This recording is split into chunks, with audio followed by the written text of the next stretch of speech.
Ayun, may nag-aatubili na naman na customer na pumasok dito sa shop. Ayun, minamadali niya ako. Sabi ko, sir, ano ba yung gusto mo? Pwede daw magpagawa ng ribbon. Kumuha akong ribbon, yung maliit lang. Sabi niya, hindi. Yung malaki. Yung linalagay sa mga opening ng mga shop.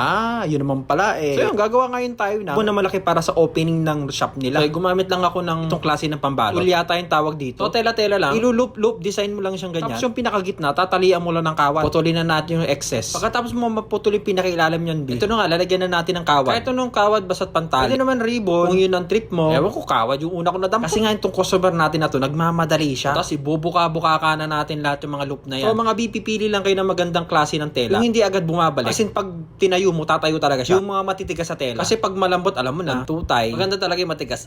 Sana all. Oh, yan na naman. Ayun, tatapusin lang natin, ipuka lahat siya para maging malaking ribbon siya na ganyan. Tapos gupitin lang natin ng dulo na ganyan. Diba? Para may mga nakalaylay-laylay na ganyan. Oh, yun na. Tapos na. Mag-cheer just muna tayo. 1, 2, 3, go. 1, 2, 3. Siyempre, hindi pa tapos